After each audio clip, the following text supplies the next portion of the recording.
What is the scariest story you know that is 100% true? My mom was driving and a guy ran out in the road. So she stopped so she couldn't hit him. It was nighttime, so it was pretty dark out, and 3 other men emerged from the forest around, all trying to use the door handles of her car to get in. She locked them luckily and gassed it to the nearest town. Remember to always lock your car after you start it, because if it wasn't unlocked, who knows what would have happened to her.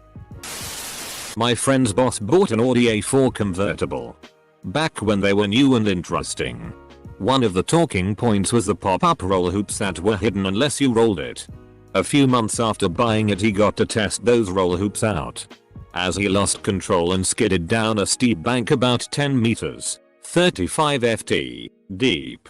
The roll hoops did their job, and he survived with just cuts and scratches from the bushes he'd plowed through. The car ended up the right way up and he got out, walked back up the bank to the side of the road, then got on the phone to the police to report the accident. While he was standing there, a driver from a car that had seen the accident came over to speak to him. Approaching from behind, the other driver asked if he was okay. My friend's boss turned around to reply and dropped dead.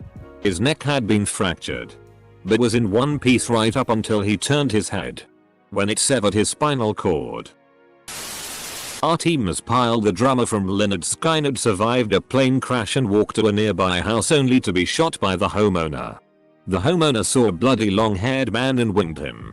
Pyle survived that as well and made a full recovery. When my aunt was about 16, she was working at a grocery store and had a boss in his mid-20s.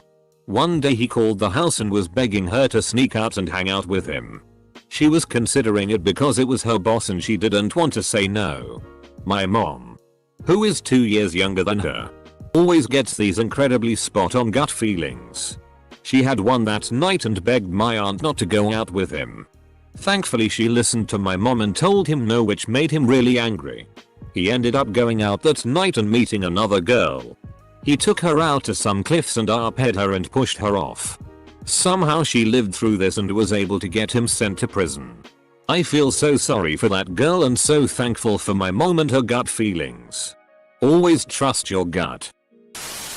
Not as scary as some of the stories here, but I was pretty horrified when my dad told me the story. There are some really big houses in the woods in my hometown. One of the owners went out drinking with his buddies and realized he forgot the key to the gate when he got home. So he decided to just climb the gate. While climbing in his drunken state, he slips and his leg gets pierced by one of the spikes on the gate. He was hanging there but too afraid to call for his wife, since he was sure she would just open the automatic gate from inside the house, and since it was one of those gates that slides to the side, it would just rip his leg off if she did. He was hanging there the entire night until his wife woke up, saw him and called the fire department. My dad, who is one of the firefighters that showed up, said they had to saw the spike to get him off. Just imagine hanging from your own gate all night not being able to call for help. I spent my first 10 years in New Delhi. Back then, we would find dead women, burnt with acid or set on fire, and it used to be so normal. Like, oh look, another one of those dowry cases where her family didn't pay the husband enough money so they killed her. Many years later I revisited those memories and realized how insane that actually was. I'd totally forgotten about all that. The driver one of the semis we took in on trade died in the truck. The sleeping area is a bunk with a mattress that can be flipped up, and under it is a seat and a table. So during the day it's a dinner setup, and at night, you pull the lever and pull the bunk down to sleep. Well, something happened and the bunk flipped up while the driver was sleeping and it pinned him against the wall. He couldn't get it to drop back down and suffocated. He was stuck there for somewhere around 12 hours. Someone had noticed that he was parked for an unusually long amount of time for the kind of deliveries he did. The company that built the sleeper did something to the bunk so that couldn't happen again and supposedly recalled all of that sleeper style. I worked for U-Haul when I was 18 and it was located in front of a club that was known for being really sketchy. I came in to open one morning and it was common for people to knock on the door hoping to get in early and get their truck. On this day, I hear frantic knocking on the door. I'm there alone still, so it kind of startled me. I look and there's a woman. Completely naked. Covered in what looks like blood. I called the cops and grabbed one of the moving blankets and went outside to cover her up. She smelled really bad and was a mess. Ended up being blood and her own tea she was covered in. Found out later she was drugged at the club that night early morning. Arped and left blacked out in the alley. It was just a fed up and surreal situation to be involved in. I was in a crappy motel. The room had bedbugs. I was too exhausted to go to the front desk. I just needed to make it until the morning. I slept in the tub. Hours later I hear someone breaking through the window. I had a big knife with me and ran out into the room to find a man halfway through my window. We stared for a while at each other in shock. I think we both were scared. Then he says, "Is this your room?" I'm like, "Yes. This is my room, man." More staring. Then he slowly starts backing out while cursing me for leaving my window unlocked and not expecting him to break in. Motel on what ave? Sacramento. Old janitor from high school. Friendly Ecuadorian man who went piping. Worked at the school for 20 plus years and nobody had a problem with him. I guess his wife was leaving him and in the process of moving out. He caught her in bed with her new man. Next day. In the middle of town. He opened fire on her. My friend tripped and fell onto the tracks. Landing his face onto the third rail. We kinda stood there in absolute shock because we thought he was dead. But then he said, "Can I move? Will I be electrocuted?" We told him to move instantly and he did. We got him off the tracks. And no less than 2 minutes later a train went zipping by. I think the third rail turned on seconds after his face came off of it. I know that's not scary to a lot of people. But to me it was because I would have lost a close friend back when I was about 12. That there's a guy casing the bar that I work at literally right now. And I can't do anything to stop him. He's been in asking what time days we're open. And what days we have security. Caught him feeling the corners of our windows and doors too. Unfortunately. Until he breaks in and robs us. The police won't do a thing. A guy I worked with was riding his dirt bike through the woods and somebody hung a cable between 2 trees. My buddy caught his throat on it and saw the dude steal his dirt bike. Woke up in the hospital with a lacerated throat and a broken larynx. Pretty crazy what somebody will do for something so cheap. Dude is lucky he didn't get decapitated. The story of Mary Vincent always stands out to me. In 1978, 15-year-old Mary was hitchhiking. A man named Lawrence Singleton picked her up. He brutally arped her. And eventually made her get out of the car. She planned to run. But he noticed. And cut both her arms off. He threw her into a ditch ravine and left her to die. She packed her stumps with mud to stop the bleeding and spent all night crawling out. She eventually makes it to the highway and starts walking. Naked and covered in blood. The first car that saw her sped away in fear. The second car was a couple on their honeymoon. They picked her up and she survived. Edited to add. I was in a rush when I wrote this. So you should definitely read more into the story. It's crazy. From the horrific act itself. To the court proceedings. To the fact that he hardly served any time. What really upsets me most about this is that Singleton was released from jail for good behavior and went on to murder a different woman a few years later. Roxanne Hayes. Nutty Putty Cave in Utah was sealed up in 2009 after John Jones was trapped upside down in a small crevice while spelunking. When rescue teams finally arrived, he had been upside down for so long that his legs were drained of blood. The only possible way to have gotten him out was to break his legs, which would have sent him into fatal shock. He died after being trapped for 28 hours.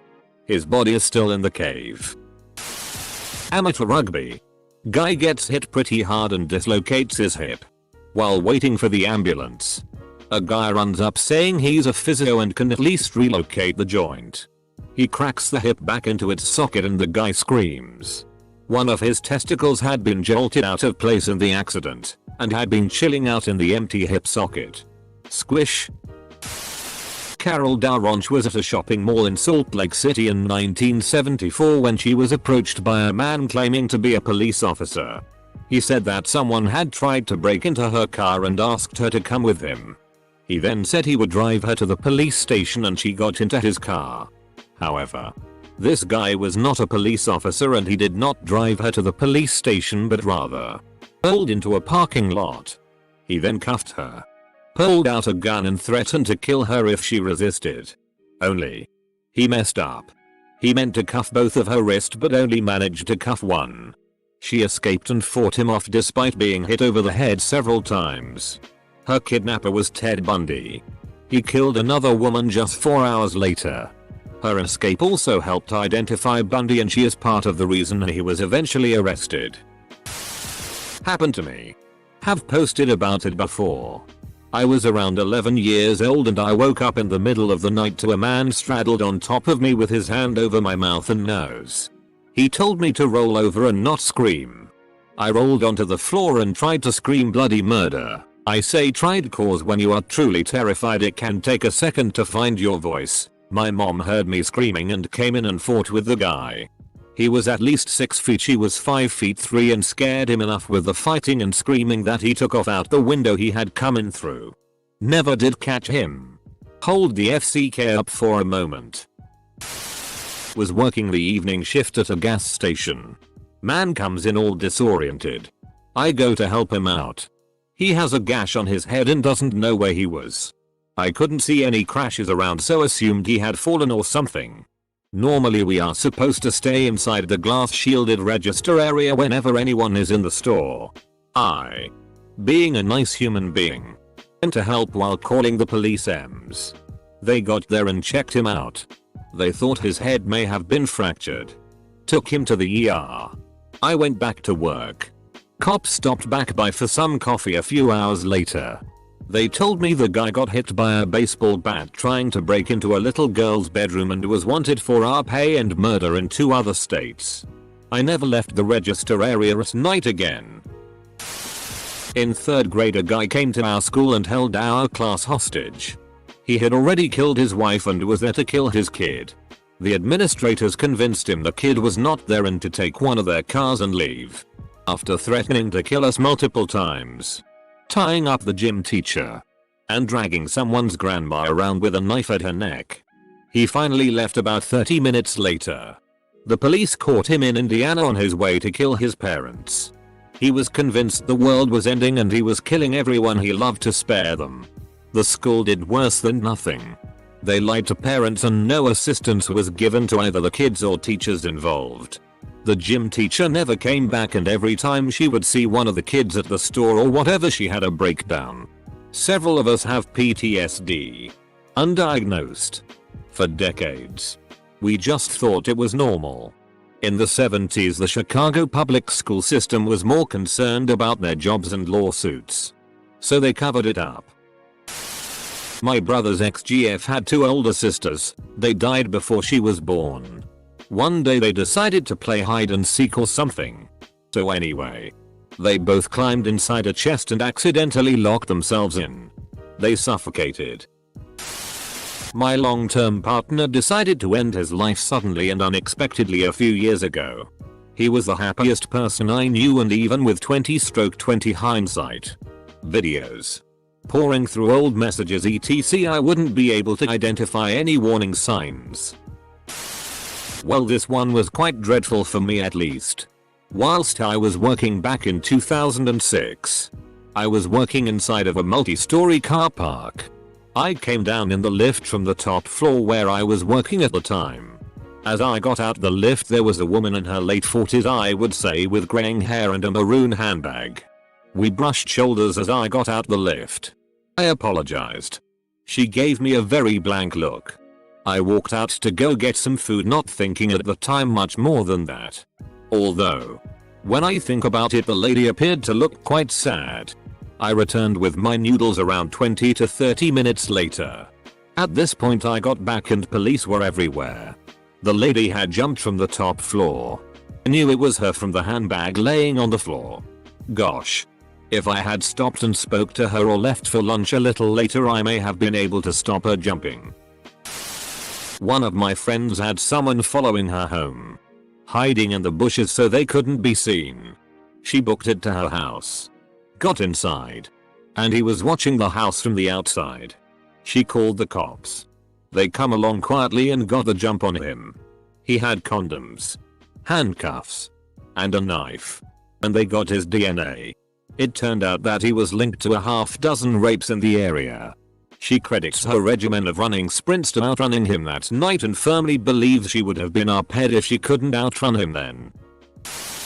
My mom went to school with a guy who uphead and murdered a few girls in her town. When they finally caught the guy, they found a list he had made of his targets. A colleague of my dad's went on holiday to a small cottage in Wales, in the middle of nowhere in the UK's winter time, with his wife. They were found by the owner of the house after the week they rented it for was up. Completely insane. Clawing at their skin, and the whole place was a wreck. The full story was never found out. But the guy and his wife both were rambling about a red knife that followed them wherever they went that they found in the bed of the cottage. They are both still alive and, as far as I'm aware, under psychiatric care. A couple people are saying it could be carbon monoxide poisoning resulting in brain damage, thus hallucinations and insanity. This was also suspected by police and investigators. The house had a carbon monoxide alarm and it wasn't tripped. No red knife was ever found. What kind of yellow wallpaper sh*t is this? It worries me that people out there are already planning the next mass violence act that we'll hear about or experience soon. Jeffrey Epstein's pedo paradise. That there's countless men around the world being abused by the women in their lives. And not only does nobody care, if they speak up, they're ridiculed and further emasculated. I've heard about Amber Heard, Cardi B, and just recently Katy Perry. Nobody cares. Nobody cared when I talked about what my wife did to me. And nobody cares when it involves celebrities. Nobody effing cares. Downvote away. One night about 2 years ago, I believe it was spring and it was about 9 or 10 at night. A bit of context: my mother is a photographer and she has one of those big expensive cameras. Now I was just sitting in my room playing Xbox with my buddies and I heard the commotion of my family in the doorway to the backyard, a kind of commotion of people gawking, so I went out to see what it was all about. I go to my dad and ask what it is and he says there's something in our backyard and my mom is out there trying to get pictures but her flash isn't working. And she's right at the fence trying to get pictures and all of a sudden the flash goes off and lights up the pitch black yard and right in front of my mom is a bear stood up on its back legs just standing there. By the time the flash was done, my mom was nearly in the house. My ex-boyfriend's best friend had gotten into a terrible car accident, flipping the car multiple times, hitting an electrical pole, and miraculously walked away. After getting out of the car, he called his grandma, who he lived with at the time, about the accident and to say he was okay. He then stepped on the downed power lines and was electrocuted to death. My father told me a story about one of his work buddies. They were cops and such.